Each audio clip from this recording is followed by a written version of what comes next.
Hello, and welcome back to the channel. So, this is the first official vlog, and I wanted to slow things down and talk about a few things that have brought me joy. So, let's talk about fashion and a few recent pickups which I have been excited about.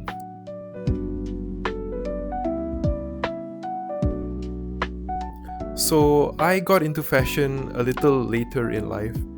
It wasn't until I was in university that I started to care about how I dressed and how I presented myself. I first got into fashion through sneakers.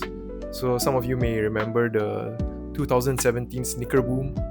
So the shoes like the Ultra Boost, the NMD, Yeezy 350 were everywhere. And back then, the go-to fit was usually a baggy top, skinny jeans, and one of those sneakers. Since then, my fashion sense has evolved, especially after having the opportunity to travel, to study, and to live abroad. I describe my style as modern streetwear with a strong influence from Japanese fashion, a bit of avant-garde, my personal interests, and the practical need to dress comfortably, especially where I live, Malaysia, where it can get really, really hot. What really draws me to fashion is self-expression, mainly the idea that you can manipulate something, in this sense clothes, to express not just your interests but also your ideas and even your philosophies. These are the triple collaboration between asics, Sabotage, and Limited Edition. The latter two are Singaporean brands. They're collaborating on the gel Kayano 14. These have been on my wish list for the longest time. Nick, if you're watching this, thank you so much. Because of him, I managed to get these on discount as well as with free shipping. These are actually my first pair of gel Kayano 14s, and I've got to say, super comfortable. They have sort of like a tech wear slash gorpcore kind of vibe, but somehow they actually fit into my wardrobe pretty well. The shroud over here is also detachable, so leaving you with that familiar gel Kayano 14 silhouette. But either way, it's actually a very unique shoe, and I'm super happy with the pickup. My second pickup is this tee from the brand Drop Dead. So it's the brand which was started by Ollie Sykes of Bring Me the Horizon. I've been a fan of Bring Me the Horizon for the longest time, and this is my first piece from Ollie's brand. The graphic is pretty sick. So it has that anime kind of influence with graffiti inspired colors, and there's also some very great distressing details along the collar as well as the edges. Yeah, it's pretty edgy if I don't say so myself. I'd say the quality of this t-shirt is between brands like Carhartt and Stussy and Represent and Fear of God Essentials. So somewhere in the middle between those two. So I've been slowing down on my fashion pickups lately, trying to be more intentional with my wardrobe. After all, clothes are a want, not a need. But that being said, I'm toying with the idea of picking up a pair of entry-level Japanese denim. So if you've got any recommendations, I'd love to hear about them. So like most working adults, I've slowed down on gaming, but I still try to carve out time whenever I can. I really enjoy games with strong stories that I can play at my own pace.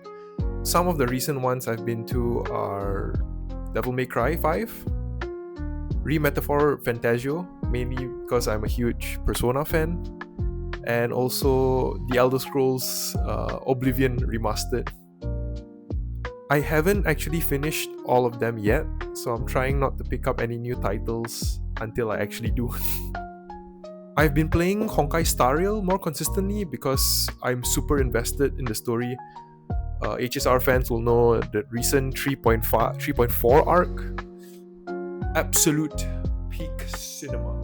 They also recently dropped a collaboration with Fate Stay Night Unlimited Bladeworks.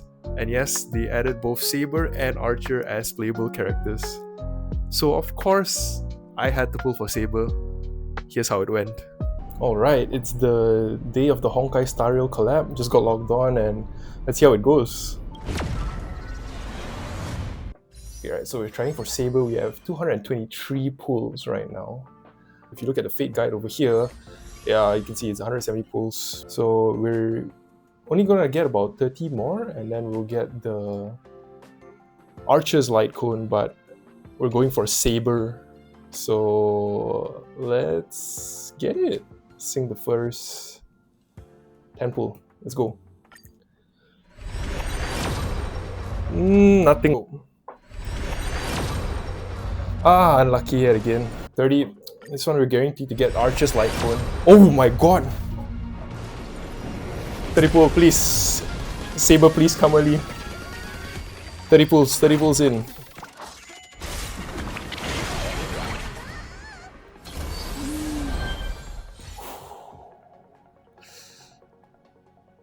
I don't know if you can tell, but my heart is pounding right now. Hopefully we get a Saber early.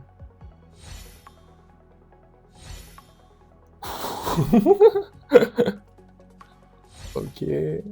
Oh no! Oh no!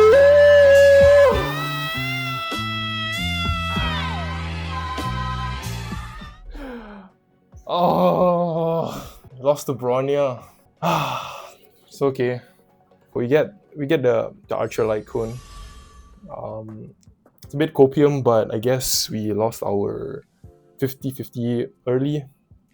So hopefully Saber comes in a bit earlier in the next few pulls.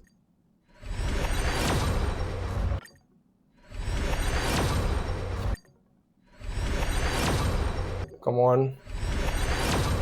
Please, don't maybe go to Heart Pity, man, please. Okay, we gotta finally Saber's home.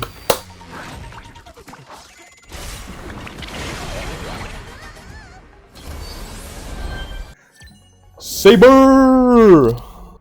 I have to say the costume design is pretty cool. It's an original costume design, but it kept the charm of the outfit in the anime. Alright, can't wait to try her out. Lately, I've been keeping up with a couple of ongoing anime series, mainly Dandadan and Call of the Night Season 2. With Dandadan, I don't think I need to explain anymore. If you haven't watched it, just watch it.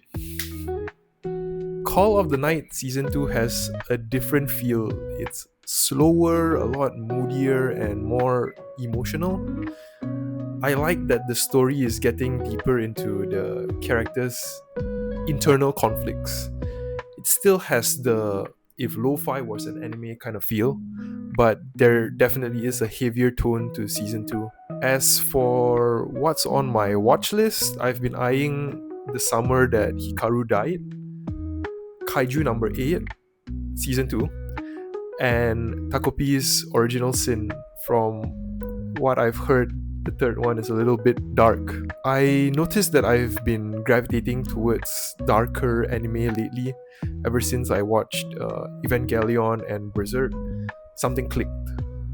I think I started appreciating stories that aren't just action-packed, but more emotionally dense as well. So messy characters, moral ambiguity, quiet moments of collapse or reflection, that sort of thing. Even when it's uncomfortable, it feels real in a way that I can't quite explain. Outside of anime, I've finished watching season 4 of The Bear. For those who don't know what it is, The Bear follows Carmen Berzato, or Carmi, a Michelin level chef who's worked in some of the world's top restaurants. So French Laundry, Noma, you name it. After the sudden death of his older brother, Carmi returns home to Chicago, where he inherits his brother's modest beef sandwich shop, along with a mountain of debt. The show explores Carmi's struggle to transform the chaotic hole-in-the-wall restaurant into something better, all while confronting his own internal battles and past trauma. Season 4 felt like a breath of fresh air after the chaos of the past 3 seasons, For the first time, it seemed like many of the characters' ongoing struggles were finally beginning to see some resolution. There was still plenty of tension and conflict, but within that, a real sense of growth emerged. The season delivered several heartwarming moments that just hit right. I really enjoyed it. And I heard that this originally was meant to be the final season, but the fans wanted more, so let's go! So that's about it for today's vlog. A bit of fashion, a bit of gaming. Thanks for coming by to hang out, and if you're into any of the stuff I talked about, drop a comment. I'd love to hear what you're into. Anyways, I hope you guys take care, and I'll catch you in the next one.